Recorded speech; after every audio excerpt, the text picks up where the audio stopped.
ನಾನು 25 ಲಕ್ಷ ಕೊಟ್ಟಿದ್ದೀನಿ, ನನ್ನ ತಮ್ಮ 25 ಲಕ್ಷ ಕೊಟ್ಟಿದ್ದಾರೆ. ತಪ್ಪೇನಿದೆ?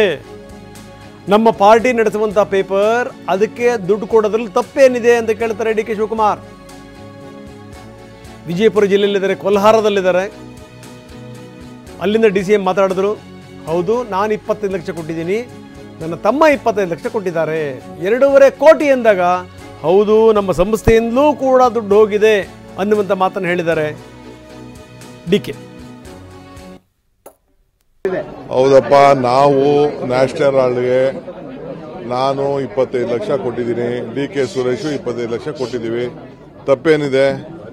ನಮ್ಮ ಪಾರ್ಟಿ ನಡೆಸುವಂತ ಪೇಪರಲ್ಲಿ ನಾವು ಕೊಟ್ಟಿದ್ದೀವಿ. ಏನು ತಪ್ಪೇನಿದೆ? ಅಂದ್ರೆ 2.5 ಕೋಟಿ ರೂಪಾಯಿ ದೇಣಿಗೆ ಕೊಟ್ಟಿದ್ದಾರೆ ಅಂತ ಹೇಳಿ. ಹೌದು, ನಮ್ಮ ಟ್ರಸ್ಟ್ ಇದ್ದರೂ ಕೊಟ್ಟಿದ್ದೀವಿ. ಅದರಿಂದ ಏನು ಇದಾಗಲ್ಲ? ಏನು ಕೊಟ್ಟಿದ್ದೆ? ನಾವೇನು ಇಲ್ಲ ಅಂತ ನಾವೇನು ಕದ್ದು ಕೊಟ್ಟಿದ್ದೀವಾ? ರಾಜಾರಷ್ಟುವಾಗೆ ನಾವು ಸಂಪಾದನೆ ಮಾಡೋಂಥ ನಮ್ಮ ಆಸ್ತಿಯಿಂದ ನಾವು ಕೊಟ್ಟಿದ್ದೀವಪ್ಪ. ಹೌದಪ್ಪ, ನಾವು ನ್ಯಾಷನಲ್ ಹಾಲ್ಗೆ ನಾನು 25 ಲಕ್ಷ ಕೊಟ್ಟಿದ್ದೀನಿ, DK ಸುರೇಶು 25 ಲಕ್ಷ ಕೊಟ್ಟಿದ್ದೀವಿ. ತಪ್ಪೇನಿದೆ? ನಮ್ಮ ಪಾರ್ಟಿ ನಡೆಸುವಂತ ಪೇಪರಲ್ಲಿ ನಾವು ಕೊಟ್ಟಿದ್ದೀವಿ. ಏನು ತಪ್ಪೇನಿದೆ? ಅಂದ್ರೆ 2.5 ಕೋಟಿ ರೂಪಾಯಿ ದೇಣಿಗೆ ಕೊಟ್ಟಿದ್ದಾರೆ ಅಂತ ಹೇಳಿ. ಹೌದು, ನಮ್ಮ ಟ್ರಸ್ಟ್ ಇದ್ದರೂ ಕೊಟ್ಟಿದ್ದೀವಿ. ಅದರಿಂದ ಏನು ಇದಾಗಲ್ಲ?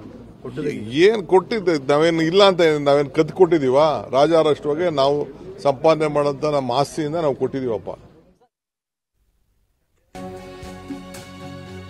ಇನ್ನು ಇದ್ರ ಜೊತೆಗೆ ತೆಲಂಗಾಣ CM ರೇವಂತ್ ರೆಡ್ಡಿ ಕೂಡ ಮಾತಾಡಿದ್ದಾರೆ. 4 ಕಾಂಗ್ರೆಸ್ ನಾಯಕರಿಗೆ ರೇವಂತ್ ರೆಡ್ಡಿ ಸೂಚನೆ ಕೊಟ್ಟಿದ್ದಾರೆ. ಯಂಗ್ ಇಂಡಿಯನ್ ಸಂಸ್ಥೆಗೆ ದೇಣಿಗೆ ಕೊಡಿ ಎನ್ನುವಂಥ ಸೂಚನೆ. 80 ಲಕ್ಷ ರೂಪಾಯಿ ದೇಣಿಗೆ ನೀಡುವಂತೆ ರೇವಂತ್ ರೆಡ್ಡಿ ಸೂಚನೆ ಕೊಟ್ಟಿದ್ದಾರೆ. ಗಾಲಿ ಅನಿಲ್ ಕುಮಾರ್ಗೆ 20 ಲಕ್ಷ, ಇನ್ನು ಉಳಿದಂಥವ್ರಿಗೆ ಒಂದಷ್ಟು ದುಡ್ಡು, ಒಟ್ಟು 4 ಜನಕ್ಕೆ. ಅವ್ರಿಗೂ ಕೂಡ ಈಗ ಸಂಕಷ್ಟ ಎದುರಾಗಿದೆ. ಯಂಗ್ ಇಂಡಿಯನ್ ಸಂಸ್ಥೆಗೆ ಕೊಟ್ಟಂಥ ದೇಣಿಗೆ ಅವರ ಕುತ್ತಿಗೆಗೆ ಬಂದಿದೆ ಈಗ. ಹಾಗಾದರೆ ಯಾರ್ಯಾರು ಎಷ್ಟೆಷ್ಟು ಕೊಟ್ಟಿದ್ದಾರೆ ದೇಶಾದ್ಯಂತ? ಹಾಗಾದರೆ ಕಾಂಗ್ರೆಸ್ ನಾಯಕರುಗಳು ಕೊಟ್ಟಿರುವಂಥ ದೇಣಿಗೆ, ಆ ದೇಣಿಗೆಯನ್ನೇ ಹಿಡ್ಕೊಂಡು ಏನಾದರೂ ಇಡಿ ಅವರ ಹೆಸರುಗಳನ್ನೆಲ್ಲರನ್ನೂ ಕೂಡ ಸೇರಿಸುತ್ತಾ? ಸೋನಿಯಾ ಗಾಂಧಿ, ರಾಹುಲ್ ಗಾಂಧಿಯವರ ಜೊತೆಗೆ ಬೇರೆಯವರು ಕೂಡ ಇದರ ವ್ಯಾಪ್ತಿಗೆ ಬರ್ತಾರಾ? ಮುಂದೇನು? ಹಾಗಾದರೆ DK ಶಿವಕುಮಾರ್ ಹೇಳ್ತಾ ಇದ್ರು, ಹೌದು ನಾವು ಕೊಟ್ಟಿದ್ದೀವಿ, ನಾನು 25 ಲಕ್ಷ ಕೊಟ್ಟಿದ್ದೀನಿ, ನನ್ನ ತಮ್ಮ 25 ಲಕ್ಷ ಕೊಟ್ಟಿದ್ದಾರೆ. ಜೊತೆಗೆ 2.5 ಕೋಟಿ ಅಂತ ಹೇಳಿದಂಥ ಸಂದರ್ಭದಲ್ಲಿ ಸಂಸ್ಥೆ ಕೂಡ ದೇಣಿಗೆ ಕೊಟ್ಟಿದೆ ಅನ್ನುವಂಥ ಮಾತನ್ನು DK ಹೇಳಿದ್ದಾರೆ.